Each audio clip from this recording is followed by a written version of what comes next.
यो एसपीपी सम्झौता कार्यान्वयन गर्ने काम 2019 सालमा केपी ओली नेतृत्वको सरकारले सम्झौता गरिसकेको तथ्य इतिहासमा छ।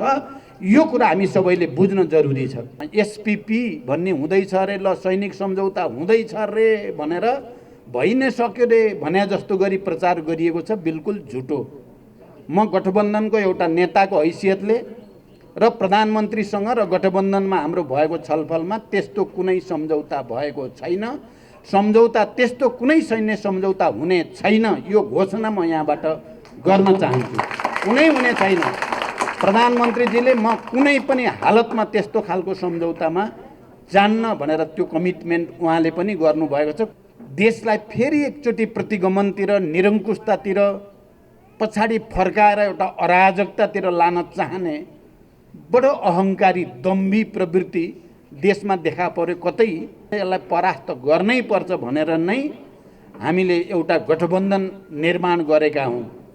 नेपाली कांग्रेसले 2-4 सिट बढी जिते पनि या अर्को पार्टीले 2-4 सिट घटी जिते पनि मैले हेर्दा चाहिँ यो हामीले नै जितेको देख्छु। म कुनै न कुनै रूपले राष्ट्रवादको झुटो र राष्ट्रवादको बडो पाखण्डी प्रचार गर्ने कसरत विगतमा पनि हामीले देखेको हो।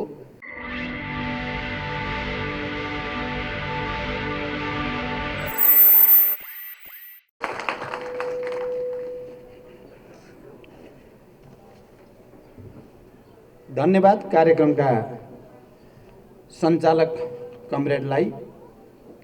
महान र अमर शहीद कमरेड रितबहादुर खड्काको स्मृति दिवस पारेर आयोजित यो स्मृति सभाका सभाध्यक्ष कमरेड, यो कार्यक्रममा अतिथिका रूपमा उपस्थित सबै अतिथि महानुभावहरू र कार्यक्रममा सहभागी सम्पूर्ण कमरेडहरू, मित्रहरू र पत्रकार साथीहरू, सबभन्दा पहिला त म कमरेड रितबहादुर खड्काप्रति हार्दिक श्रद्धाञ्जली व्यक्त गर्न चाहन्छु र एउटा महान र अमर शहीदको रूपमा कमरेड रितबहादुर खड्काको आदर्श, समर्पण र क्रान्तिकारी स्पिरिट हामी सबैको निम्ति र आउने पुस्ताको निम्ति पनि निरन्तर एउटा प्रेरणाको स्रोत बनिराख्छ भन्ने विश्वास व्यक्त गर्न चाहन्छु। मैले अहिले कमरेड रितबहादुर खड्कालाई सम्झिँदै गर्दा र प्रत्येक वर्ष यो दिवस मनाउँदै गर्दा मेरो मानस पटलमा चाहिँ मसँग भेटेर फर्किने क्रममा नै उहाँको शहादत भएको सम्झिन्छु। मैले हामी भूमिगत रूपमा भारतको पटनामा पार्टीको एउटा महत्त्वपूर्ण बैठक सकेर मसँग बिदा हुने बेलामा कमरेड रितबहादुर खड्काले बडो गम्भीरताको साथ मेरो सुरक्षाको बारेमा चिन्ता व्यक्त गर्नुभएको थियो। कमरेड, तपाईँ दुश्मनको हातमा अहिले पर्नै हुँदैन, कुनै किसिमले तपाईँ कुनै पनि खालले दुर्घटनामा पर्नै हुँदैन,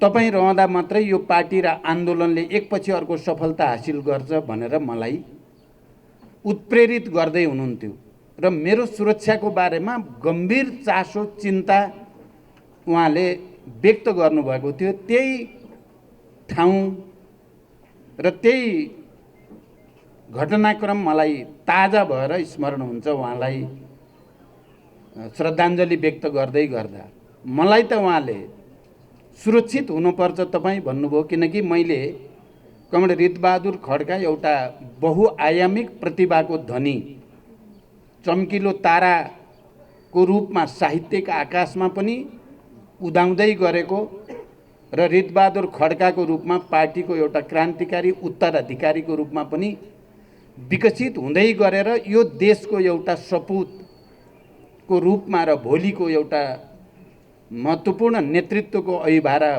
बोक्न सक्ने व्यक्तित्वको रूपमा विकास भइरहेको कमरेड रितबहादुर खड्का नेतृत्वको सुरक्षाको महत्त्वको बारेमा र त्यति बेला पनि पार्टीमा चल्ने छलफल, बहस, विवादहरूमा उहाँले पार्टी लिडरसिपप्रति उहाँको समर्पण भाव, उहाँको निष्ठा, त्यो अद्भुत र असाधारण प्रकृतिको मैले महसुस गर्थेँ। भर्खरको युवा पार्टीको बारेमा, आन्दोलनको बारेमा, देशको बारेमा, सामाजिक सांस्कृतिक रूपान्तरणको बारेमा त्यति गम्भीरताको साथ चिन्तन मनन र त्यसको निम्ति निरन्तर कटिबद्ध रहने, खट्ने, सक्रिय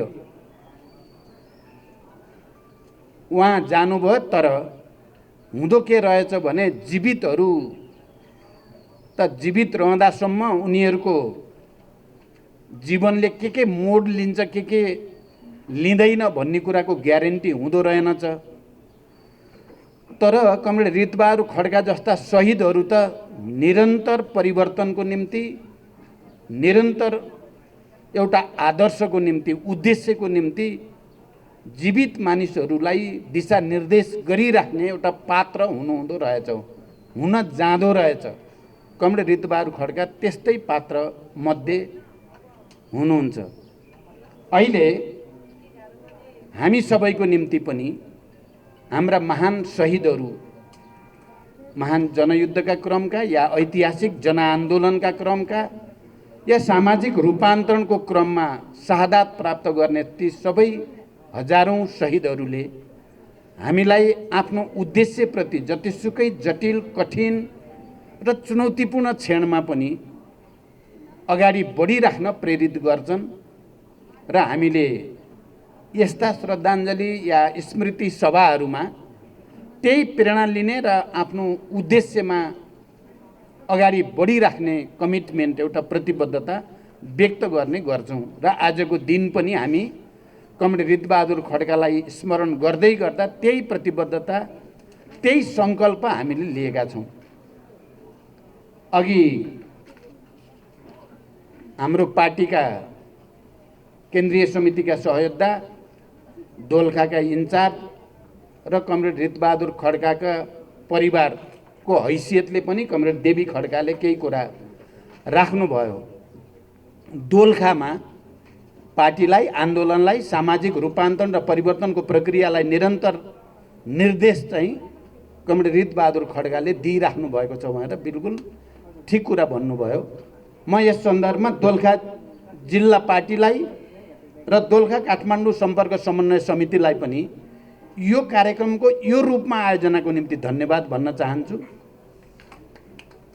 र यहाँ कमरेड ऋतबहादुर खड्काप्रति श्रद्धा व्यक्त गर्ने नेपाली कांग्रेस र गठबन्धन दलका अन्य नेता साथीहरूलाई पनि विशेष धन्यवाद भन्न चाहन्छु। उहाँहरूले यो कार्यक्रमलाई अझ बढी गरिमामय र यो कार्यक्रमलाई अलि बढी उचाइमा पुर्याउन योगदान गर्नुभएको छ।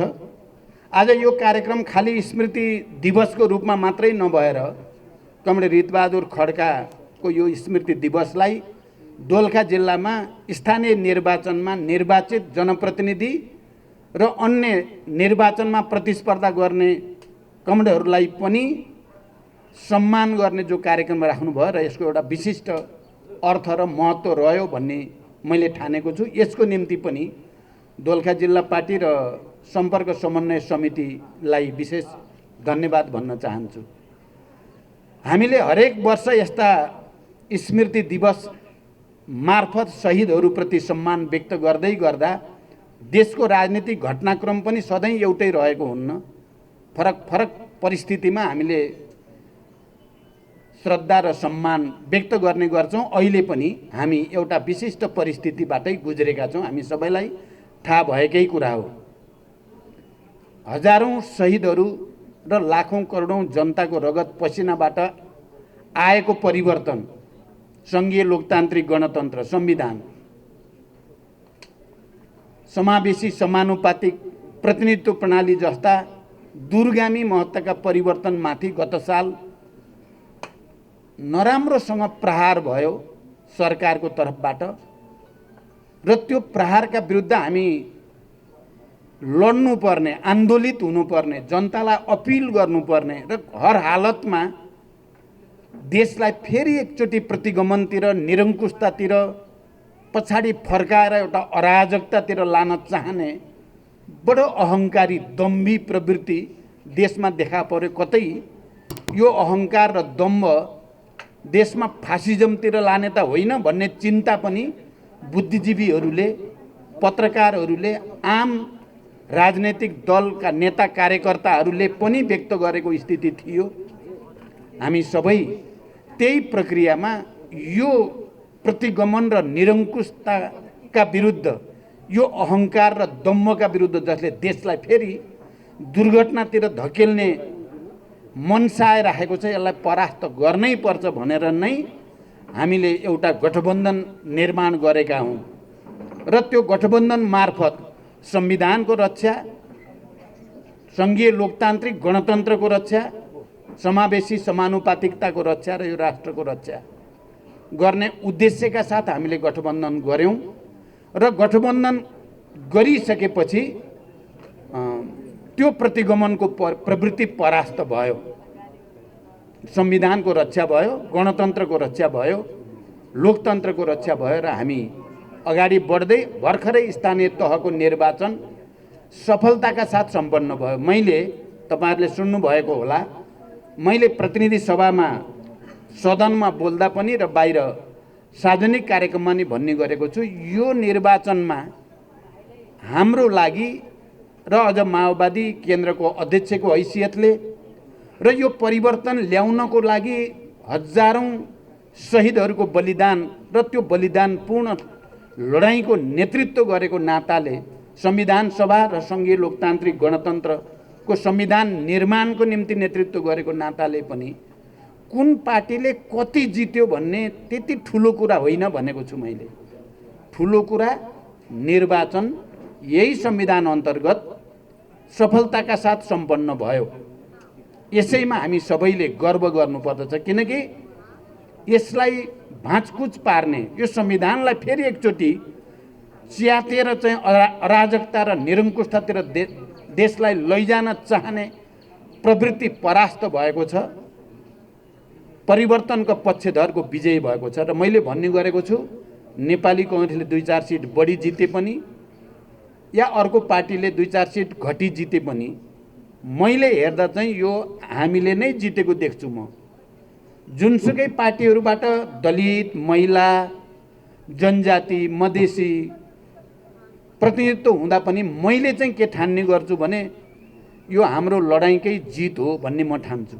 कांग्रेसबाट आए पनि दलित महिला आइपुग्यो, दलितहरूको प्रतिनिधित्व भयो, या जनजातिको भयो, या मधेसीको भयो, मुस्लिमको भयो, महिलाहरूको भयो भने मैले भन्ने गरेको छु, जुनसुकै पार्टीबाट आएको भए पनि त्यो हाम्रो लडाईँको जित हो। त्यो हामीले त्यसमा गर्व गर्नुपर्दछ। यो कुरा साँचो हो कि माओवादी केन्द्र यो परिवर्तनको निम्ति सबभन्दा बढी रगत बगाएको नाताले, सबभन्दा बढी त्याग र बलिदानको नेतृत्व गरेको कारणले हामीले सबभन्दा राम्रो प्रतिनिधित्व गराउनु पर्छ, हामीले जित्नुपर्छ भन्ने कुरा पनि सही हो। तर राष्ट्रको नेतृत्वको हैसियतले र यो परिवर्तनको नेतृत्वको हैसियतले मैले विचार गर्दा यो संविधान बच्यो र संविधान गतिशील ढङ्गले कार्यान्वयनतिर गयो र यो संविधानले परिकल्पना गरे जस्तै समाजवाद उन्मुख राज्य हाम्रो निजी, सार्वजनिक र सहकारीको समन्वयबाट एउटा समाजवादको आधार तयार पार्ने, उत्पादकत्व वृद्धि गर्दै जनताको घर आँगनमा सुख समृद्धि र खुसियाली ल्याउने लडाईँ हामी जो लड्दैछौँ, किन यो राजनीतिक परिवर्तनको लडाईँपछि हामीले भनेका छौँ अब समाजवाद निर्माणको लडाईँ, विकास र समृद्धिको लडाईँ, त्यसको निम्ति पनि हामीले सहकार्य एकता गर्नु नै छ। जति बेला हामी राजनीतिक दलहरू एकताबद्ध भयौँ त्यति बेला ठुल्ठुला परिवर्तन नेपालमा सम्भव भएका छन्। 30 वर्षे पञ्चायती तानाशाहीलाई अनि त्यति बेला नेपाली कांग्रेस र वामपन्थीहरूको बीचको मोर्चा र आन्दोलनको बलमा परास्त गरियो। जनयुद्ध र जनआन्दोलनले एउटा परिवर्तन ल्याउने ठाउँमा चाहिँ 12 बुँदे समझदारी र विस्तृत शान्ति सम्झौता मार्फत सहमति, सहकार्य र एकताकै बलमा पुगेको हो। संविधान पनि त्यसरी नै बनेको हो र अब विकास र समृद्धिको यात्रा पनि हामीले सहकार्य र सहमतिकै तरिकाद्वारा लानुपर्छ। र एक्लै अगाडि बढ्ने अहङ्कार सबैले तोड्नुपर्छ, छोड्नुपर्छ र अहिले हामी त्यसै गर्दैछौँ। यो गठबन्धन एउटा ऐतिहासिक आवश्यकतामा जन्मियो। स्थानीय तहको निर्वाचन सफलतापूर्वक सम्पन्न भयो। अब प्रदेश र सङ्घको निर्वाचन पनि हामीले सफलताको साथ सम्पन्न गर्नु छ, सहकार्यको साथ सम्पन्न गर्नु छ र परिवर्तनलाई उल्ट्याउन चाहने, प्रतिगमनतिर देशलाई लान चाहने, निरङ्कुशता र अराजकताको भुमरीमा फेरि देशलाई धकेल्न चाहने प्रवृत्तिलाई परास्त गर्नु छ। यो कुनै व्यक्तिका प्रति रिसको कुरा होइन, व्यक्तिका प्रति इबीको कुरा होइन। यो कुन प्रवृत्ति, एकता र सहकार्यको प्रवृत्ति देशमा हाबी हुने कि निषेधात्मक दम्भ र अहङ्कारको प्रवृत्ति हाबी हुने भन्ने लडाईँ चलिराखेको छ नेपालको अहिलेको राजनीतिक आकाशमा। त्यसकारण हामीले कमरेड ऋतबहादुर खड्काको स्मृति दिवस मनाउँदै गर्दा यो कुरालाई हामीले गहिरोसँग आत्मसात गर्न जरुरी छ र मलाई विश्वास छ हामीले उहाँप्रति श्रद्धा गर्दै गर्दा यो सहकार्यलाई अझ बलियो बनाउने, नेपालको शान्ति प्रक्रियाका बाँकी काम पुरा गर्नको लागि यो गठबन्धनलाई अझ बलियो पार्ने र विकास र समृद्धिको नयाँ यात्रा, राजनीतिक स्थायित्वको नयाँ यात्राको लागि पनि यसलाई अगाडि बढाउन जरुरी छ। कतिपय बेला कयौँ प्रश्न, भ्रमहरू सृजना हुने र त्यसले जनतालाई कहिलेकाहीँ के हो भनेर प्रश्न उभिने पनि गर्छन् र हामीले त्यसलाई जवाफ दिँदै जाने पनि गरेका छौँ। तपाईहरुलाई थाहा छ अहिले फेरि एकचोटि चाहिँ कुनै न कुनै रूपले राष्ट्रवादको झुटो र राष्ट्रवादको बडो पाखण्डी प्रचार गर्ने कसरत विगतमा पनि हामीले देखेको हो। जो सबभन्दा बढी आत्मसमर्पण गर्नेतिर जान्छन् उनीहरूले नै राष्ट्रवादको चाहिँ बढी हावा दिने गरेको अनुभव नेपाली जनतालाई छ। हिजो आज पनि एउटा चाहिँ प्रश्न एसपीपी भन्ने हुँदैछ रे, ल सैनिक सम्झौता हुँदैछ रे भनेर भइ नै सक्यो रे भने जस्तो गरी प्रचार गरिएको छ। बिल्कुल झुटो। म गठबन्धनको एउटा नेताको हैसियतले र प्रधानमन्त्रीसँग र गठबन्धनमा हाम्रो भएको छलफलमा त्यस्तो कुनै सम्झौता भएको छैन। सम्झौता त्यस्तो कुनै सैन्य सम्झौता हुने छैन, यो घोषणा म यहाँबाट गर्न चाहन्छु। कुनै हुने छैन। प्रधानमन्त्रीजीले म कुनै पनि हालतमा त्यस्तो खालको सम्झौतामा जान्न भनेर त्यो कमिटमेन्ट उहाँले पनि गर्नुभएको छ। कोही भ्रममा पर्न जरुरी छैन। बरु यो एसपीपी सम्झौता कार्यान्वयन गर्ने काम 2019 सालमा केपी ओली नेतृत्वको सरकारले सम्झौता गरिसकेको तथ्य इतिहासमा छ। यो कुरा हामी सबैले बुझ्न जरुरी छ। तर हाम्रो यो गठबन्धन त्यस्तो कुरामा लाग्दैन, जाँदैन। हामी नेपालको राष्ट्रिय स्वाधीनताको पक्षमा, नेपालको विकास र समृद्धिको पक्षमा दृढतापूर्वक उभिन्छौँ। हामीले आज कमरेड ऋतबहादुर खड्कालाई सम्मान गर्दै गर्दा, उहाँको क्रान्तिकारी स्पिरिटलाई र सामाजिक रूपान्तरणको उहाँको अभियानलाई सम्मान गर्दै गर्दा हामीले यी कमिटमेन्टप्रति, यी प्रतिबद्धताप्रति पनि दह्रोसँग उभिन जरुरी छ। अन्तिममा म फेरि एकचोटि कमरेड ऋतबहादुर खड्काको त्यो महान विचार, उहाँले मलाई त सुरक्षित हुनुहोस् भन्नुभयो, म अहिलेसम्म सुरक्षितै छु। त्यस्तै नेता कार्यकर्ताहरूको बलिदानको कारणले नै म सुरक्षितै छु। तर यस्तै महान विचार भएका बलिदानको कारणले मात्रै सुरक्षित छु, अरू कुनै कारणले होइन।